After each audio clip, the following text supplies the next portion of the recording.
Somebody will sit and say to you, I'm unhappy being a loser. You say, why are you a loser? I just sit at home and play video games 7 days a week. And you're like, okay.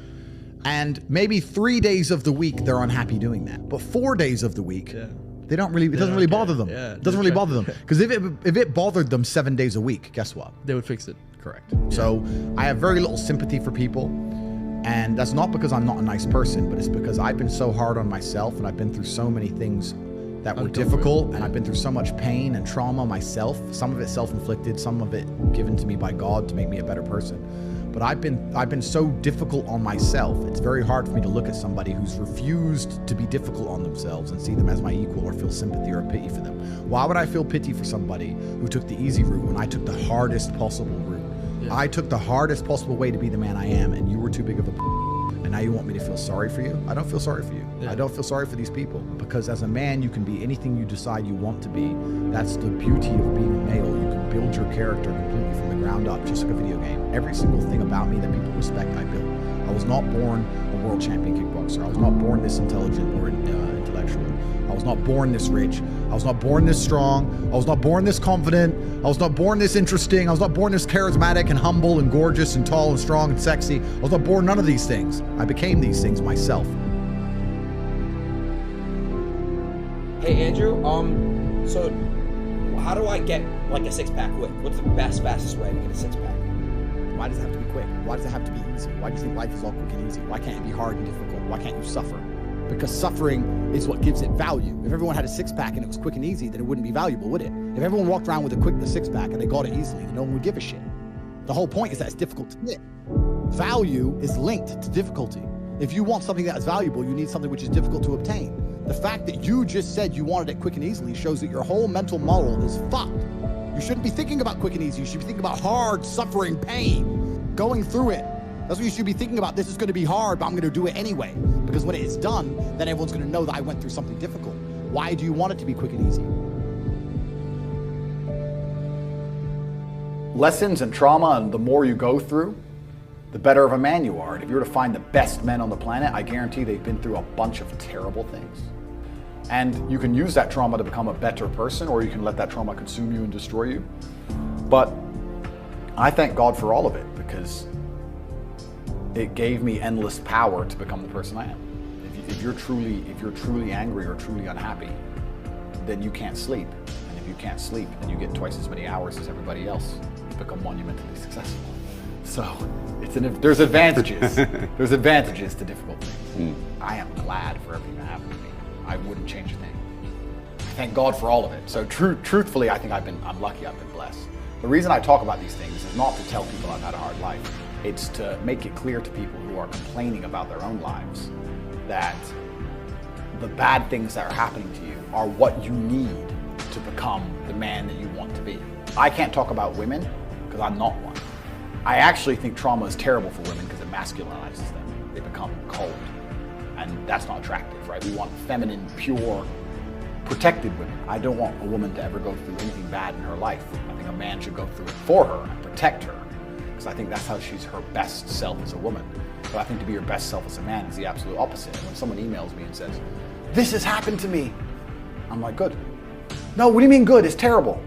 How else are you going to become important? How else are you going to find endless fire to get up and struggle in the face of the competition that's out here in the world? How else you're going to do all that with a nice, cushy life? If any man's honest with himself, think about the biggest transformative stages in your life. Think about the times you got the most work done. It was a bad part of your life.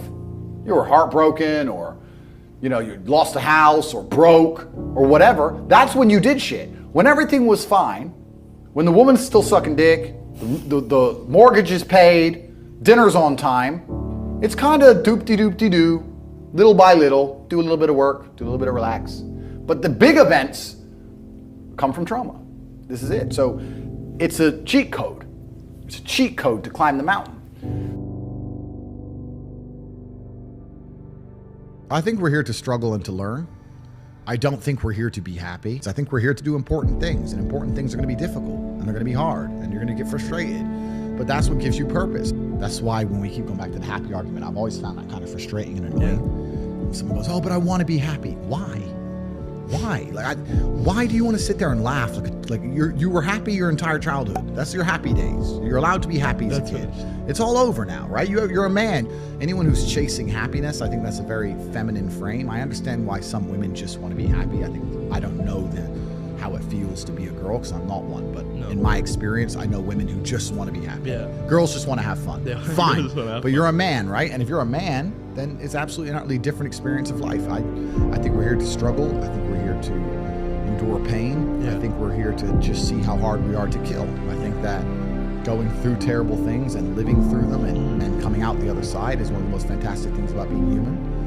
It's almost like once you understand what life is really about, there's no emotion which isn't enjoyable. The only emotional state which can be seen as detrimental is feeling nothing at all. But if you're sitting at home and you're feeling truly heartbroken, at least you're feeling something, right? I think this is what God wants from us, from all of us. It doesn't matter what the adversary is. It doesn't matter how much you're hurt by it.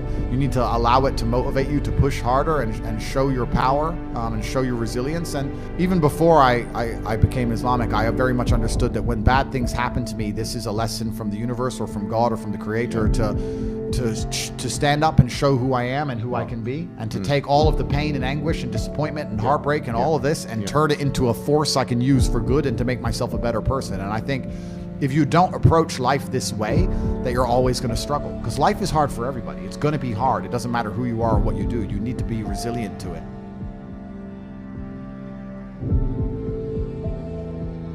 I ask people have these beliefs. It doesn't matter what their belief is. It doesn't matter, they believe in something. I say, where did you get that belief from? And they don't know. Where did you get that belief? Who told you that?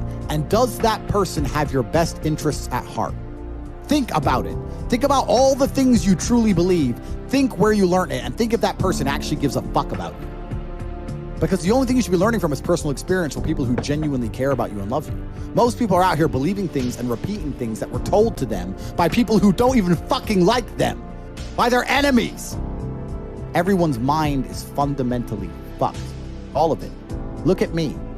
I'm a guy who decided to conquer social media. I blinked, I cured my brain, I used basic indefatigability, I used perspicacity, I used compendiousness, I used my mind, and I focused, and I fucking conquered the world in a few short months. It's not difficult, there's just no competition, because everybody's fucking distracted.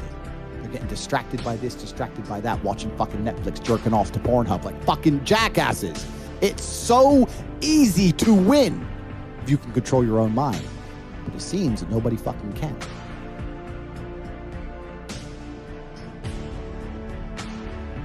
I can't imagine truly wanting to quit something and not being able to quit. I can't imagine it. Like, when I talk to people who say, I want to quit smoking, I say, when? They go, oh, well, soon. Well, that means you don't want to quit. You want to keep smoking for a while and quit later. Like, I could quit cigars today. Like, it wouldn't even plague my mind. Like, if I wanted to quit, I'd quit. I can't imagine a mind frame or a mindset where I want to do something and can't do it. Right? Life is hierarchical. There's always going to be kings and there's always going to be peasants. If you have a mind that you can't control, then you're never going to be a king. You're going to be a peasant. That's your life. You have a peasant's life ahead of you, and that's your destiny. Enjoy. Right? There's always been peasants. That's life. But I believe that the most important thing you can do as a man is to gain control of your mind. Once you have control of your mind, life is so ridiculously easy. It's so ridiculously easy. It's so easy to be in. People say to me, Tate, you're in good shape, but all you do is drink vodka and travel the world. You're never even home. You never even have a gym. How do you do it? It's ridiculously easy if you control your mind. If I decide to do 1,000 push-ups, I'll do them. Maybe I have to do them one at a time. Maybe I'll get tired. Maybe I need a break. I'm going to do 1,000 because I said I'm going to do 1,000. It's not fucking hard. Everyone knows what they're supposed to do. Once you control your mind, it's easy, right? Getting over a breakup with that bitch. You miss that girl, you're upset, you miss her with all your heart, da-da-da. But once you realize she's gone, if you control your mind, she's gone now. She's gone now, gonna miss her. That's a shame. Off to the gym. You either control your mind or you don't. If you cannot control your own mind, then you are just a feather in the wind of life. Because your own mind is the only thing you can control. You can't control the weather. Right. You can't control other people. You can't even control whether your heart stops beating. You might have a heart attack tomorrow. You can't control anything besides what you think. If you cannot control your own mind, then you go through life with zero control. Zero influence. You can't control anything. You're just a feather in the wind, waiting for life to blow you from happy place to sad place to happy place to sad place. Completely hoping on the gods to be fortunate to you, because if any genuine discomfort comes your way, you're fucked. It is trained like everything else in life. You need to live like God is always watching. You may have the opportunity to do something bad, or you may have the opportunity to steal some money or snake somebody, but in the end, you're going to pay for that, and the bill will be paid.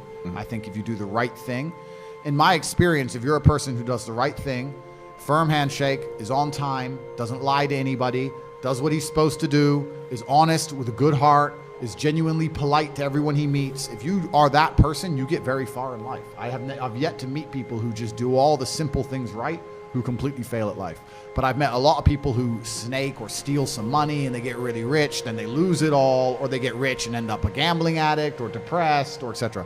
So you have to just understand that God is always watching. He's going to reward you in the end. That's the first thing. And the second thing I will say is that you are the sum of the 5 people you spend the most time with, and you need to curate your reality. I think the biggest problem with young people today is that they don't curate their realities heavily enough. The people that they want to spend most time with aren't adding any value to their lives, and then they end up wondering why they don't get any. When I tell people that you are the sum of the 5 people you spend the most time with, everyone agrees. They go, yeah, that's probably true. The 5 people you spend the most time with, that's what you're gonna end up like. They say, yeah, that's true. And then they continue to hang around with people who they don't want to be. Why? There has to be a point. There has to be a point where you sit and go, okay, you're my friends, etc., etc. I love you guys. Yeah, we can talk, whatever. But I'm on a different life path. You have to leave some people behind. If you were to come hang out with me and you were in a room with me and my 5 friends, you'd feel self-conscious. You're right. You don't feel self-conscious with your friends. If you were to come hang around with me and my crew, you would be self-conscious, and that self-consciousness would motivate you, or they would certainly instill the discipline required for you to change. You don't feel self-conscious amongst your peers. That's why you don't change. If you were to get in a room and you're the only person who ain't a fucking monster, you'd want to become a monster.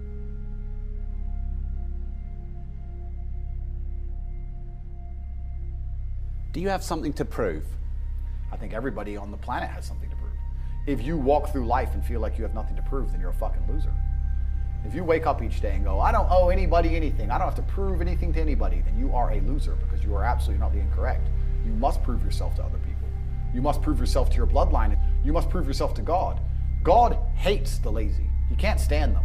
If he gives you all these genetic dispositions and these natural God-given gifts, if you have 2 arms and 2 legs and you can think, and you're not trying your absolute best, that's the reason you're not lucky. He doesn't like you. He likes the people which show him the beauty of his own creation. He likes to give somebody building blocks and them to build something amazing. It's the best thing about being a man. You get to build who you are. God loves to see that. Those people, for some reason, seem to be enormously lucky, right? The person who goes, I don't have to prove anything to God. I don't owe all of my ancestors any effort. You know, for 5,000 years, people were dodging saber-toothed tigers and catching the plague and running from Genghis Khan just for my stupid ass to be born. I don't owe them anything. I don't owe them a thing, because I want to play video games. These people are fucking losers. You should walk through Earth with force inside of you. As I walked into this hotel reception, everybody looked. Not because they know who I am, but because as I move, even if it's behind their head, people feel something. It's an energy that comes from brutal competence. That's what happens when a predator walks in a room. You pay attention next time you're in a restaurant. If a man who's truly dangerous walks in, nearly every other man kind of looks up at the same time. You feel it. You need to, or you don't survive. We've evolved with that to live. That's who I am. I couldn't imagine not being that man. I've done that because I've been trying to prove myself to my lineage my entire life. I wake up every day with something to prove. I have hundreds of millions of dollars. I wake up and think, fuck, more. I'm in fantastic shape, 4 times world champion. Fighting the Matrix out here by myself, more. I will have to be braver. I must try harder. All I do is prove myself.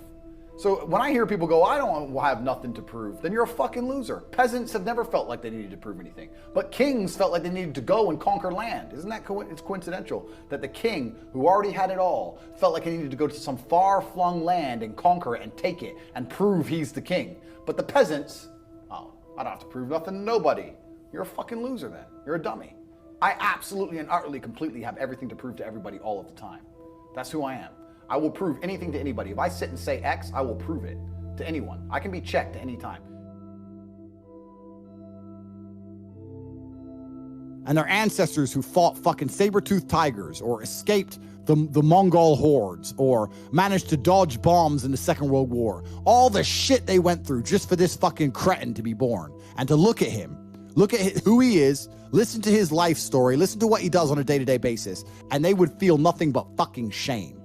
Your ancestors did all that shit, all that struggling to survive, hunting and gathering, fucking avoiding enemies, anything it took, dying at age 30 from a tooth infection, all the crap they went through just for you to be born so you could smoke weed and jack off. That's what your ancestors died for? That's what they worked so hard for? That's who you are? That's the end of your fucking bloodline? Do you feel no shame? It's fucking shameful. My ancestors will look at me and think everything we went through was fucking worth it. Your ancestors will look at, most of these people, their ancestors look at them and feel nothing but fucking disgust. Well, I guarantee even their fucking living relatives, their living parents aren't even proud of them. Like, the fuck? Your own father's ashamed of you. And you don't even feel fucking motivated to do shit. It's a fucking shame. If you were to go and look your father in the eye and said, you know what? I could have been a UFC champion. I could have been a multimillionaire. I could have been a race car driver. I could have been a fucking nuclear physicist. Could have done all these things, but I was busy on Pornhub. You think he's gonna be proud of you? Fuck no. Fuck no. And there's men here who will deny it, right? There's men who will go, no, no, no, no. But those are the ones who are most lost. And they should look in the mirror, look deep in their own eyes and say, yes, I'm fucking disgusting. I can change this. That's the beauty about being a man. If you're disgusting, you can change it. That's the beauty. There's nothing stopping you changing it. You're right. And you must accept it. You must accept it first. Most of these people, what they do is they hang around with other disgusting people, and then they're a little group of disgusting people, and they think, well, I'm not disgusting, everyone's disgusting, and this is normal, and it's normal to be a fucking jerk off. Not in my world, it isn't. It's not normal to be a fucking jerk off in my world. It's the denial that's gonna hold you back the most. The people who go, yes, I'm wasting my potential. Those are the ones who have potential. The ones who stand up and go, I am wasting my potential. I could be anything, and I am not that yet. They have a chance. The men who go, well, no, actually, I'm fine. They're fucked. They're inside the matrix, fully slave-minded. They're a waste of time. But if you sit there and go, you know what? Yeah, I am wasting my potential. Yes, I can be more than I am. Even if I'm already great, I can be better. As good as I am, I still push myself to the limit every single fucking day. I have every single thing a man could possibly want. I'm still pushing myself. This is your prerogative as a man. But you need to be instilled with a sense of duty to your bloodline. You must want it. You need to want it deep inside your soul. I can't die as anything less than emperor. It's my destiny. There are duties that men must fulfill, whether to God or to your bloodline.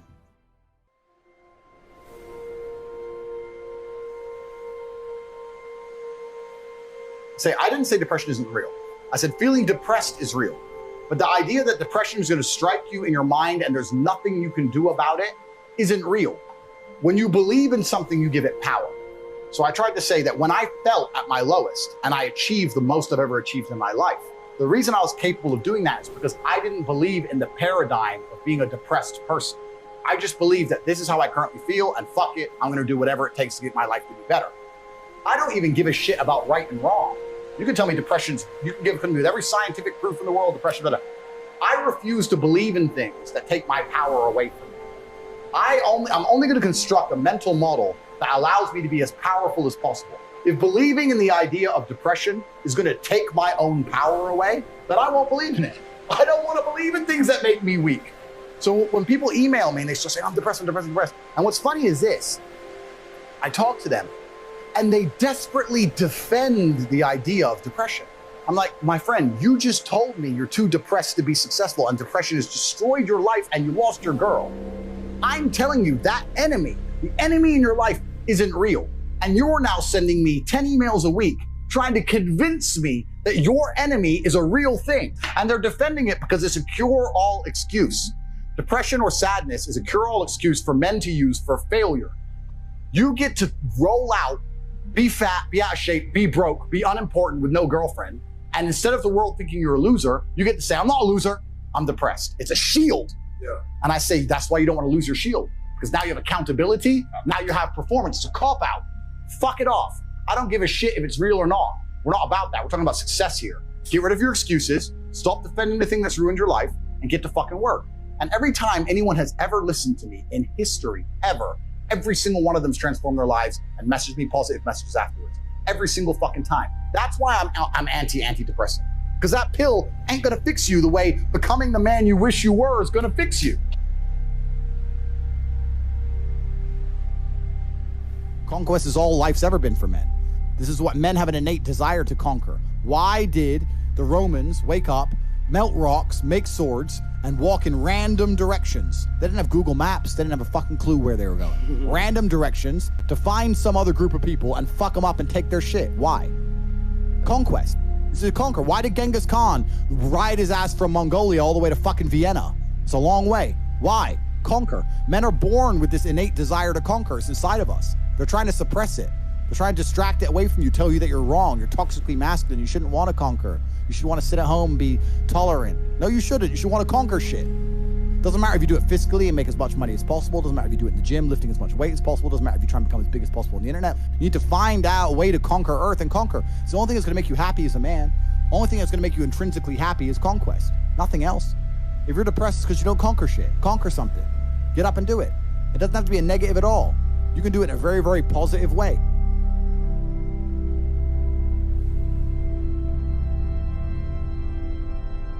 So I understand very, very well heartbreak. Every man does. Because every man deals with heartbreak and deals with sadness, but how you use that energy is the differentiator between humans, right? You are feeling the same pain that many men have felt. I, as a man, every man out there has had his heart broken and understands how difficult it is as a man. But the difference between me and you, and perhaps some of the other men out there, is that certain men take that anguish and take that sadness and understand that energy cannot be destroyed. It can only be converted and use it to build themselves into a man of absolute standing and power, as opposed to sitting around jerking off. I became me through tedious, arduous, difficult, never-ending work. You are wasting your time. You are a waste. You are wasting your energy. Heartbreak is unlimited motivation. If I was heartbroken, it's been a very long time, but if I was heartbroken, I'd be in the gym every morning. I'd be a beast. I'd be running. I'd be working. I couldn't sleep. I'd be an absolute animal. And you're heartbroken, and what are you doing? Jerking off like a fucking dumbass. Every single man out here, if you're upset that your girl's leaving you, God is reminding you that you aren't worth shit. So God just broke your heart on purpose to show you that the way you're living your life and the man you are simply are not good enough. What have you changed since? Nothing. Fucking nothing. You think God's going to forgive you for no reason? You think God's going to go, it's fine. He hasn't learned his lesson. He hasn't changed. He isn't even trying very hard. He's not up early in the gym. He ain't doing nothing. It's fine. Let's just let him fall in love and let's make sure the girl doesn't fuck someone else on OnlyFans this time. No, sir! This is going to repeat endlessly. It's a cycle that will not fucking change until you take the message from God and become the man you're supposed to be. You need to get up and work so hard that even in the eyes of God, he is proud of you.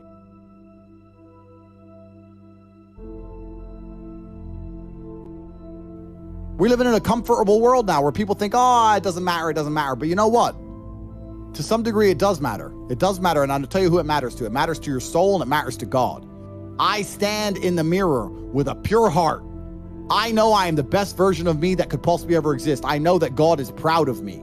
There's nothing that God hates more than sloth and laziness. If God were to create a man and that man were to sit around and do fuck all, God will frown upon you. It's why you're never lucky. If you're listening to this and you think I'm never lucky, I'll tell you why, because God dislikes you because you're fucking lazy. Start to work. Start to show God the beauty of his own creations. You'd be amazed how lucky you'll become. Wow. God is unhappy with these people. And inside their hearts, they're unhappy. We talk about depression, anxiety. That comes from self-loathing. You loathe your own weakness. You loathe your own laziness. This is what all of these things are. I don't feel depression. How can I feel depression when I'm the most powerful version of me that I could ever fucking be? How can I feel depression when I can squeeze my own hand hard enough to break my own bones? How can I feel depression when I've smashed and destroyed 68 people's faces in front of me, men who thought they could test me in fair combat? How can I feel depressed? It's impossible.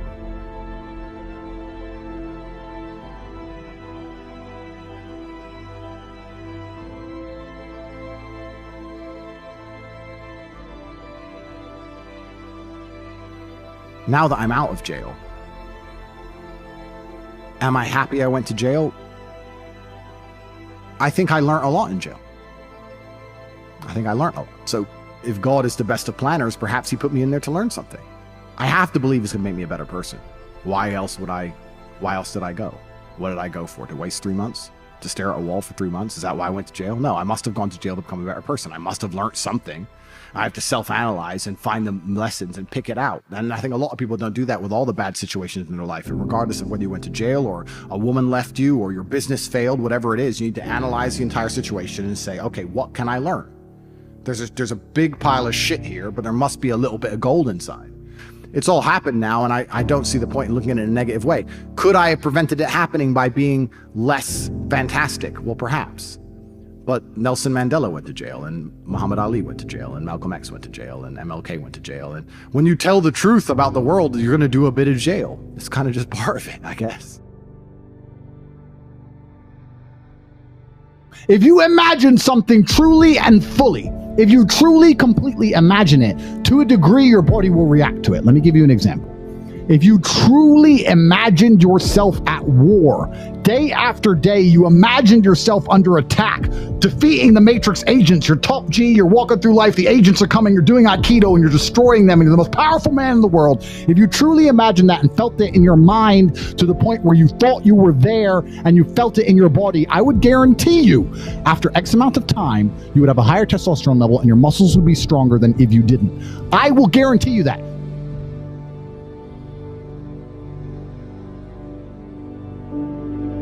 Every night I dream of freedom, and then I open my eyes and I'm in the same familiar jail cell. I take a few minutes to swallow my disappointment and begin my morning push-ups. Maybe tomorrow I'll wake up somewhere else. I've not lost hope. This is important, especially if you are at home and you're not yet as successful as you want to be, if you don't have your life in exactly the place you want it, if you still feel trapped, whether it's financially or some other way. You wake up and you must be dreaming of freedom, but when your eyes open, after the disappointment, swallow the disappointment, take a minute and look around you and say, I deserve more than this. But then, what's the important point? You must begin to work instantly. I did not miss a single day of training in that jail cell. I didn't sit and say, I'm too depressed, I'm too sad, it's too cold in this freezing cell, I didn't eat enough because it's Ramadan. No excuses. Every single day we trained, we woke up disappointed, we swallowed the disappointment, and we got to training every single day. If we could train in a freezing cold jail cell in Romania, the cockroaches all around us, with no idea when we're going to be allowed freedom once again, you can train in a nice gym, air-conditioned gym in California. What is your excuse? Let's say I gave you a menu of emotions and said, choose an emotion. You're not going to choose sad. Who would, right? But choosing happy can be just as destructive also, because if your only desire is to be happy regardless, no matter what it takes, that's when you're going to eat the cake, because the cake will make you happy. That's when you're going to take the drugs. Drugs will make you happy. Alcohol will make you happy. Hedonism makes you happy. Going to the club makes you happy. It's all dumb shit. If you were to choose proud, or if you were to choose courageous, if you were to choose a different emotion or a different feeling inside, you would have no interest in these things. So I don't wake up and think, how do I feel happy? I don't wake up and say, will this drug make me happy? I have no interest in being happy. I wake up and say, how can I be proud of myself? What can I achieve that makes me proud of myself? How can I do things that make other people respect me and are proud of me? How do I have a day which I complete when I come home? The woman who's in my house says, wow, there's no man like you. How do I live a life so my children look at me and go, Dad's a superhero? How do I make my mother call me and say, I couldn't possibly be more proud of you? I choose proud. I don't choose happy. So if you were to say to me, this cup of juice will make you happy, I'd say, I don't want it. For me, happiness is not a good indicator on how life should be lived. You shouldn't wake up and say, how happy am I today? How does that affect how I act? That's not how I operate. I wake up and say, what must be done? What will allow me to be proud of myself? What will allow me to achieve? And those things will be done regardless of how I feel. I'm a very content person. I live a fantastic life. I'm not miserable or depressed. I'm not sad ever. But I don't wake up and go, I want to be happy today. No, sir. I wake up and say, okay, things must be done. And those things will be completed regardless of how I feel. Regardless of how I feel. You can lock me in a dungeon for an unknown amount of time in Romania, and I will still complete as many push-ups as I can possibly do in the dark by myself. What else am I going to do? Sit there and be sad? Happy or sad? The push-ups must be done. It's called duty. It's called honor. It's called pride. If you had these things, you would never do dumb shit in the first place. I think that everybody should have a self-projection, and you have to imagine how you see yourself. And if you see yourself as a superhero and an extremely disciplined and hardworking person who achieves everything he's ever wanted in life and does amazing things, you have to understand that you're not going to be able to do that on drugs. So you need to have a mental projection in your mind of who you think you can be and who you want to be. And if that person's a drug addict, then go be a drug addict. But if that person is an extremely successful, extremely hardworking, extremely intelligent, extremely respected individual, he's probably not going to be doing drugs. A lot of this is about your self-image. I don't know how you took drugs without feeling deep shame. You should have drunk that cup and instantly felt terrible, not because of what the narcotic did to you, because of who you were acting like. Where's your duty? Where's your shame? Where's your self-inflicting morality? Where's your pride? You just sat there and just took the drugs and didn't give a fuck. So that's the problem with all of this shit, and it's the problem for all these addicts. If you want to wake up and say, what kind of man am I? Am I a drug addict? Well, then go be a drug addict. What kind of man am I? Am I a man who has control of his life and control of his mind? Then I'm not a drug addict. You have to make a decision. I just don't understand how you even took it in the first place. I can't fathom, with all my massive computation in my mind, as smart as I am, I can't work out why you thought that was a smart thing to do, or why it was worth doing, or why you continue to do it. I don't understand. Do what I did. Get in the cage. Get in the ring. Knock someone out. Get knocked out. Train hard. Fighting will teach you everything you need to know about life. You'll learn everything about who you truly are. You'll learn if you're a coward or not. You'll learn everything about perseverance and hard work and dedication. Everything about being underappreciated. You learn everything about fear. You learn all of it. You learn everything about people. You win a fight, check your phone. Lose a fight, check your phone. And there used to be for men like a rite of passage. In most societies, you had to go through something to become a man, from a boy to a man. But that thing was always difficult. It's always been difficult. Now you have to self-induce it, self-inflict it. But if you're going to be a boy and never bring on that self-inflicted rite of passage, how are you going to ever become a man?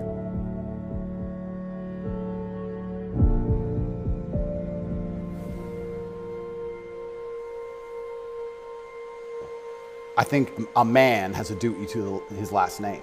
I think we carry the last name. We have a duty to our last name. I am a Tate. I am my father's son. The reason my father is discussed so heavily is because of my monumental success. I keep him alive via my success. I would love to think my son does the same thing. They will talk about my son in a way where they're so interested in his life path that I must be discussed by extension, and then I live forever. So I have a duty to Tate. I have a duty to my last name. I must perform. And even as a man today, you're waking up, you want to load up a porn website. You should have respect for your last name. You should sit and say, is this who I am? Is this what I do? Well, you have no dignity? Well, I have too much dignity for that shit. And a lot of these men have no dignity, no self-respect, and it's all an extension. It extends of why they're never going to be who they could be, and also what they do to cope with that. And yeah, porn is a coping mechanism.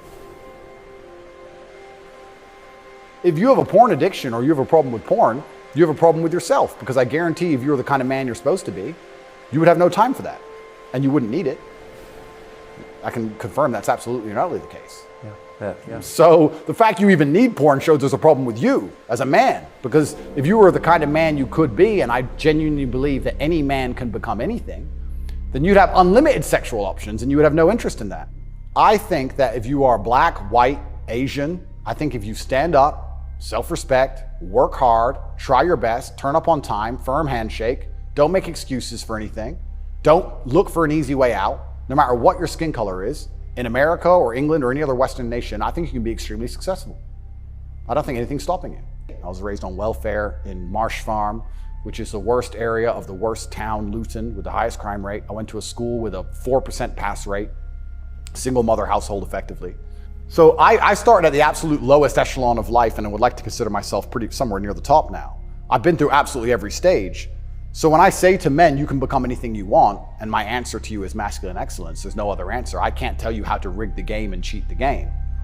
So that's why I preach masculine excellence, because for many of the world's problems today, porn, sexual access, being respected by your peers, making sure that your wife's going to stay with you after the children are born for a very long time, that's right, being happy, anything, it all comes down to who you are as a man. The only answer is masculine excellence. There's nothing you can do besides hard work, accept the trauma and pain and suffering, and work harder than everyone else around you worked.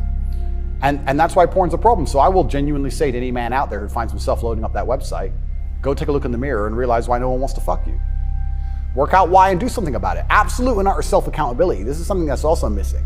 I take accountability for everything in my life. Even going to jail, although it was unfair, although it's a matrix attack, although it's garbage, it was my fault. I sat there and go, what did I do wrong? How can I learn from this? Where is my part to play in this? What did I do? Because my actions are what I have the most control over. I have self-accountability for everything.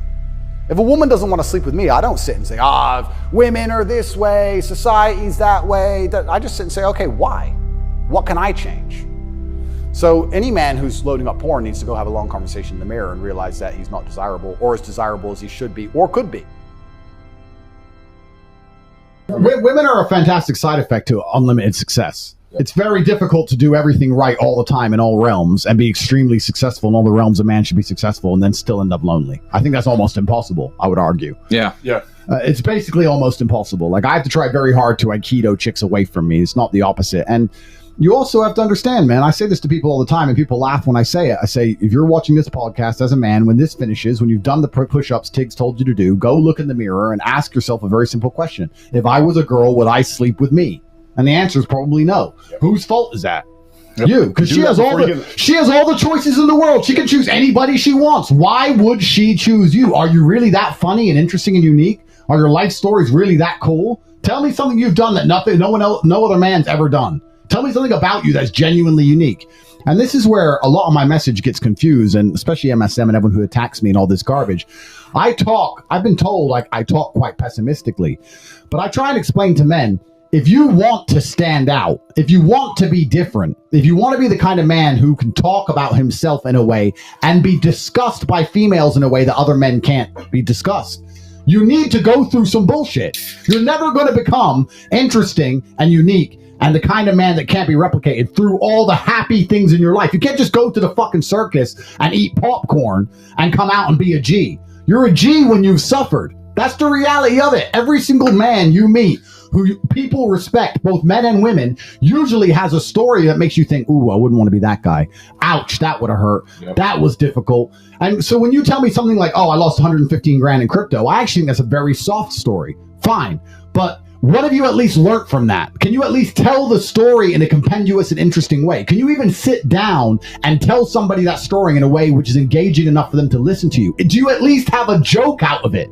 Most men can't even tell a story in a funny way, bro. Something will happen to them. They can't even repeat it in a way they anyone wants to listen to. What was the point of losing your money if you can't even tell anybody around the fucking table with some drinks and be fun about it? So what's the lessons here? You're boring. You can't talk. You're a dork. Those are the first three lessons you need to fix. Next is, why is that all the money you got? You're broke.